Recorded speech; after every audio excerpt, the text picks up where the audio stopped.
მოგესალმებით, ეთერშია გურიის ახალი ამბები. სტუდიაში თქვენთვის ნინო ვაშალომიძე მუშაობს. ნიკა გვარამია დაკავებულია კოალიციად ცვლილებისთვის ლიდერი სასჯელ აღსრულების დაწესებულებაში თავად მივიდა. ნიკა გვარამია გარკვეული პროცედურის გასავლელად ჯერ რუსთავის პოლიციის სამმართველოში გადაიყვანეს, რის შემდეგაც რუსთავის სასჯელ აღსრულების დაწესებულებაში დააბრუნეს. ადგილზე ის თავად მივიდა, მას შემდეგ რაც მოსამართლემ მას პატიმრობა შეუფარდა. გვარამიას ხდომას არ დასწრებია. მას 30,000 ლარიანი გირაო ჰქონდა შეფარდებული, რომელიც არ გადაიხადა. ნიკა გვარამიას დაკავების გადაწყვეტილება მოსამართლემ დღეს დილით გამოაცხადა. დაკავების მიზეზი გირაოს გადაუხდელობაა, რომელიც საგამოძიებო კომისიაზე გამოუცხადებლობის გამო უნდა გადაეხადა. Თქვენს მიმართ აკვეთის ღონისძიების სახით გირაო შეიცვალა უფრო მკაცრი აკვეთის ღონისძიების სახით პატიმრობით. აღნიშნული შესაბამისად ბატონო ნიკა თქვენ დაკავებულებით საქართველოს სისხლის სამართლის კოდექსის 359 მუხლის თანახმად. თქვენ გაქვთ ადვოკატის ყოლის უფლება, დუმილისა და კითხვების პასუხის გაცემისაგან თავის შეკავების უფლება, დიახ, უფლება არ დაიბრალო დანაშაული, ყველაფერი რასაც იტყვის შესაძლებელია გამოყენებული იქნეს სასამართლოში თქვენს წინააღმდეგ. თქოთ დაადოთ ხელმოკლები. ჩვენ უკვე დიდი ხანია ესეთი ცხოვრებით ვცხოვრობთ და არ აქვს მნიშვნელობა სინათლეს ბორკილით ვერ დააკავებ, არ აქვს მნიშვნელობა სად ვიქნებით ციხეში, გარეთ, საზღვარგარეთ თუ საქართველოში, დარწმუნებული ვარ, რომ ჩვენ ამ ბრძოლას ბოლომდე მივიყვანთ ნიკასთან და სხვა პატიმრებთან და იმ ადამიანებთან ერთად, რომელსაც ეს უნდათ და ვისაც ეს არ უნდა და ვინც ვერ ხვდება, რომ გუშინდელი მათ ეს განაჩენით ქვეყანას გამოუტანეს განაჩენი, ისინი იქნებიან სიბნელის უბსკრულში და არა ეს პატიმრები, არა ნიკა და არა სხვა ბავშვები, ვინც ახლა სასჯელს სრულიად უსამართლოდ იხდიან. ნიკა გვარამია მივუარი თქვა ამ ფარსში მონაწილეობაზე, სიმართლე რომ გითხრათ, მეც სიამოვნებით შეუერთდებოდი მის ამ გადაწყვეტილებას, მაგრამ სამწუხაროდ მე ჩემი ფუნქციებიდან გამომდინარე იძულებული ვიყავი, რომ ყოფილიყავი აი ამ შენობაში გადაწყვეტილების მიღების დროს. ცხადია, წინასწარ ვიცოდით, რომ ეს გადაწყვეტილება იქნებოდა მიღებული, ეგრეთ წოდებული მოსამართლე ჯვევენ აჭყებიას მიერ, რაც შეეხება ინფორმაციას თავად მოსამართლესთან დაკავშირებით, ჩვენთვის ხელმისაწვდომი გახდა ინფორმაცია და ჩვენს ხელთ არსებული ინფორმაციით ეს მოსამართლე არის ნასამართლევი წლების წინ სამსახურებრივ დანაშაულზე და ბუნებრივია ასეთი კადრი სასამართლო კლანისთვის არის იდეალური, იმიტომ რომ მას მინიმალური საშუალებაც კი არ ექნება, რომ წინააღმდეგობა გაუწიოს პოლიტიკური ხელისუფლებიდან წამოსული მითითებების შესრულებას და იქნება ბრმა და უსიტყვა აღსრულებელი პოლიტიკური გადაწყვეტილება. 10 წელი თბილისის შემზარავი ტრაგედიიდან დღეს 2015 წლის 13 ივნის დაღუპულები კიდევ ერთხელ გაიხსენეს. ერთი ჩვეულებრივი გაზაფხულის წვიმა 10 წლის წინ დიდი სტიქიისა და შემდეგ ტრაგედიის მიზეზი გახდა. 13 ივნის თბილის წყალში გაიღვიძა და დაიძინა 21 გარდაცვლილით, 2 უგზო უკლოდ დაკარგულით და 1000-ზე მეტი დაზარალებულით. 10 წლის წინ წყნეთი ბეთანიის გზაზე ჩამოწოლილმა მეწყერმა, ღვარცოფულმა ნაკადმა, სვანიძის ქუჩაზე გვირაბის ჩახერგვამ, მდინარე ვერეს ადიდებამ და ძლიერმა წყალდიდობამ ადამიანების სიცოცხლე იმსხვერპლა. დაინგრა და დაზიანდა ასეულობით სახლი, სტიქიური უბედურების ეპიცენტრი სვანიძის ქუჩა და ვაკეს საბურთალოს დამაკავშირებელი ესტაკადა იყო. ამ დღის ტრაგედიას ემსხვერპლა ივლიტა ჯიბუტი, ჩოხატაურელი ახალგაზრდა ქალბატონი, რომელიც სტიქიას ვერ გადაურჩა. 13 ივნისის მემორიალთან დღეს გარდაცვლილების ოჯახის წევრები, რიგითი მოქალაქეები, ხელისუფლების წარმომადგენლები შეიკრიბნენ. მარტო ჩვენ ოჯახის წევრებს არ ვიხსენებთ აქ ზოგადად იმ ერთიანობასაც ვიხსენებთ, რომელმაც გააერთიანა მთელი, რავი, ახალგაზრდობა იქნება თუ აი ხანში არ აქვს მნიშვნელობა, საერთოდ საზოგადოება გააერთიანა და ჩვენთვის ეს ადგილი ძალიან მნიშვნელოვანია, იმიტომ რომ ანუ აქ მოვდივართ, იმიტომ რომ ჩვენ ვერ ვიპოვეთ ჩვენი ოჯახის წევრი. სერგო კაპანაძის და ვარ მე და ანუ ის ფაქტი, რომ ის არ არის ფიზიკურად ვერ ვნახეთ, ვერ ვიპოვეთ, ეს ადგილი არის ისეთი, სადაც მასთან სიახლოვეს უფრო მეტად გრძნობთ. ყველას გვახსოვს თუ რამდენად მძიმე ხამე გამოვიარეთ, გადავიტანეთ ყველამ. 21 ადამიანი დაიღუპა, 2 უგზო-უგლოდ დღემდე დაკარგულად ითვლება.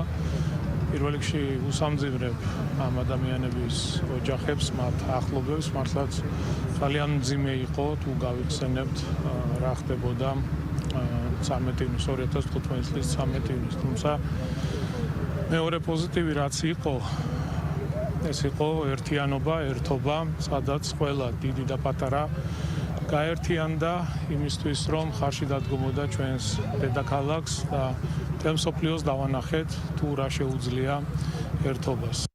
ოზურგეთის გაბრიელ ეპისკოპოსის სამრევლო სკოლის მეცხრე კლასელებმა ანა კალანდაძის შემოქმედებას სალონური საღამო მიუძღვნეს. ანას სინატიფის მხევალი, ასე ერქვა პოეზიის საღამოს, რომელიც გაბრიელ ეპისკოპოსის სამრევლო სკოლის მეცხრე კლასელებმა წარმოადგინეს. ანას პოეზიასთან მიახლება არა საგაკვეთილო რუტინა, არამედ თავად ნიჭიერი და შემოქმედებითად მოაზროვნე ბავშვების სურვილი იყო. ეს სურვილი კი მათ ქართული ენისა და ლიტერატურის პედაგოგმა თია ასიეშვილმა გაუმძაფრა. ანაზე მოგონებები, რეცენზიები, შეფასებები და რა თქმა უნდა ლექსები, რომელიც არავის გავდა და მარტო ანასი იყო. საქართველო ლამაზო, თუთა, ბოშა ქალი, თქვი არჯაკელო ხვიარა, კალანდა. გემოვნებიანი სადა და მოგრძალებული საღამო გამოუვიდათ ბავშვებს, რომლებიც ლექსებს სიამოვნებით, განცდით, გრძნობით და ემოციებით კითხულობდნენ. მოგონებებს გათავისებით და იმის შეგრძნებით, რომ ანა მართლა პოეზიის დედოფალია.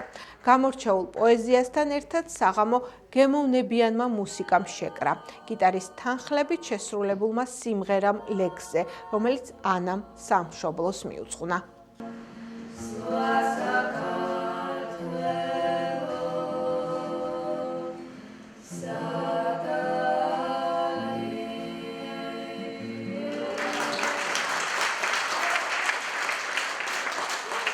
დღეს გაბრიელ ეპისკოპოსის სახელობის სკოლის მოსწავლეებმა წამოგვიდნენ ანა კალანდაძის პოეზიის საღამო. ვფიქრობ, რომ მას ამგვარი საღამოები ძალიან მნიშვნელოვანია ჩვენი მომავალი წარმატებებისთვის და მინდა მადლობა გადახვდა და ორგანიზატორებს და მასწავლებელს, რადგან ჩვენი შესაძლებლობები უკეთესად გამოამჩნევს. საკმაოდ დატვირთული დღე იყო ემოციურად.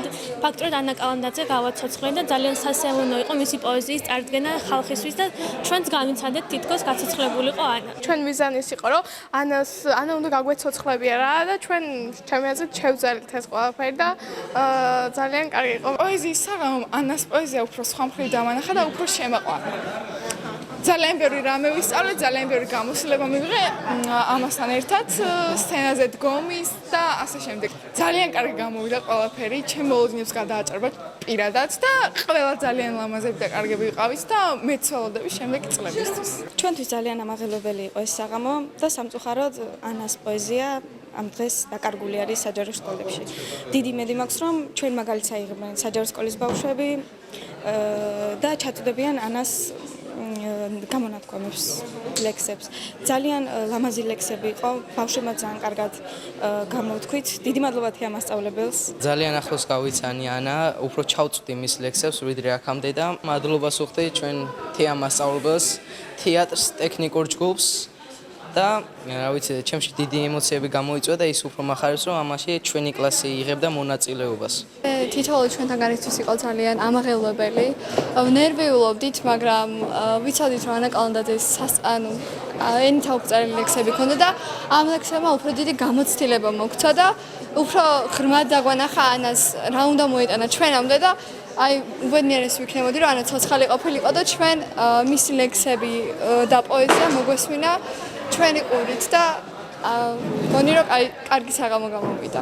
რა თქმა უნდა, სრულყოფილად ამას ვერც არც მქონდა მაგის ილუზია, რომ შევძლებდით, მაგრამ მე მგონი ცოტათი ანა სამყაროში ამოვყავით თავით ჩვენც და ბავშვებმა, რა თქმა უნდა, ბავშვებმა იგრძნეს, აი თითოეული გრძნობდა და ეს ბუნებრივი იყო. ერთადერთი ღელვა ჰქონდათ მაინც, მაგრამ ნამდვილად მათ უხდებოდათ კი და ლექსი იგრძნეს და ჩემი მთავარი მიზანიც ეს იყო. ანასთან მიახლება და ლექსის გრძნობა. ოზურგეთის დრამატული თეატრის ექსპერიმენტულ სცენაზე ოზურგეთის ნომერ 4 საჯარო სკოლის მოსწავლეებმა სპექტაკლი სიცარიელი წარმოადგინეს, რომელიც მეგობრის ხსოვნას მიუძღვნეს.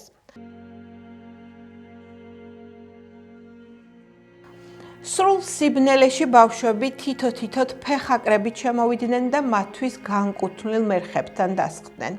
ერთი მერხი კი ეულად იდგა თვალით ვერ აღქმულ სევდასა და სიცარიელეში. ეს წარმოდგენა არ იყო, რომელშიც მეოთხე საჯარო სკოლის მე-9 კლასელები 5 თვია იმყოფებიან. 5 თვის შემდეგ ძალა მოიკრიფეს და გარდაცვლილ კლასელს საჯაროდ გაესაუბრნენ. დარდით დაკაცებულ დაქალებულმა გოგო-ბიჭებმა განცდები და ემოციები წერილებით, მოგონებებით გაგვიზიარეს და მათი უსაზღრო ტკივილის თანაზიარი გავხადეს. დღეს არ ყოფილა წარმოდგენა სიყვარულზე, არც გაზაფხულზე, ან რომელიმე მწერალსა და პოეტზე. დღეს მე-9 კლასელებმა ტრაგედიაზე, მათ ლამაზ მეგობარზე მოგვიყვნენ, რომელიც დარდად მთელი ცხოვრება გაჰყვებათ. ბოლოს კი ეკრანიდან და მარადისობიდან მოფარფატ ეთაკოს ჩახუტებულმა კლასელებმა ცრემლით ბევრი სიყვარული გაუგზავნეს მარადისობაში. მე-9 პროექტის განხორციელებაში იდეით ხელოვნების პედაგოგი ეკატერინე ოსტროვსკა, რეჟისურით კი მსახიობი გიორგი ჩავლეშვილი დაეხმარნენ.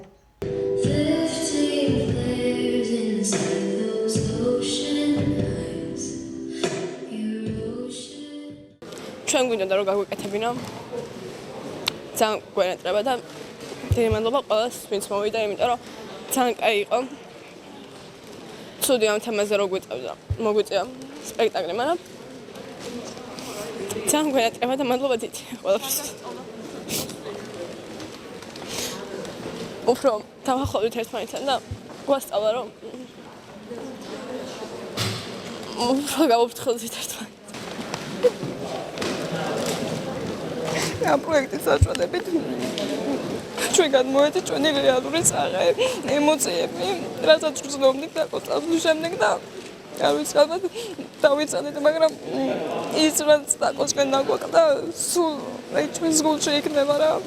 დაკოკვენატრება ძალიან და ვიცით რომ ეხლა მართლა კარგ ადგილზეა და ხედავს და ამაყობს ჩვენით. ჩვენ ამ სპექტაკლით გადმოვედით, რასაც შიგნიდან გვზნობდით. ეს ყველაფერი ჩვენი სიტყვები იყო და არ თამაშობდით მართლა ამას. ძალიან დიდი მადლობა ვინც მოვიდა ყველა და ვიცი რა თაკოსო ჩვენ გვერდით იქნება და არც არ დაგტოვებს. რა თქმა უნდა ძალიან გულდაწყვეტილები ვართ ყველა ჩვენი კლასელი, ჩვენ რა ვიცი ძალიან ახლო ადამიანი იყო თაკო ჩვენთვის და რავი ოჯახის წევრი იყო თითოეული ჩვენთაგანისთვის და რავი რა ძალიან გვიყვარს. ეს იყო კონცეპტუალური მინი სპექტაკლი, რომელიც შედგა იმიტომ რომ ბავშვებს სჭირდებოდა. მე ამაყი ვარ ჩემი მასწავლებლებით. მადლიერი ვარ ყველა იმ ადამიანის, ვინც ამ პროექტს თანადგომა გამოუცხა და ჩვენ ვისაუბრეთ სპექტაკლის ბოლოს ყველა თითოეულ მათგანზე. ვფიქრობ, რომ ყველაფერი ისე ჩატარდა, როგორც საჭირო. კატერინემ რომ მომაწოდა ეს ინფორმაცია, ესე ვაპირებ თუ დამეხმარებიო, თავიდან ცოტა პასუხისმგებლობაა დიდი, იმიტომ რომ ემოციური ამბავია და მე დავთანხმდი, იმიტომ რომ მეც მაქვს ამ თემები წავიკითხე ბავშვების და მეც მაქვს მეგობრის დაკარგვის გამოცდილება და მინდოდა მე დავაწერინეთ ახალი თემები, მინდოდა რომ სათქმელი არ ყოფილიყო მარტო გლოვა და ბოლოსკენ ყოფილიყო სათქმელი რომ რა ვისწავლეთ მისგან. რომ ბედნიერები ვართ რომ ვიცნობდით იმ ადამიანს. და როგორ შევცვალეთ ცხოვრება ამ ყველაფერმა რა გვასწავლა, თვითონ ფაქტმაც რა გვასწავლა რა და ესე შევკარით ბოლოს სათქმელი და ალბათ მივიდა მაყურებლამდე.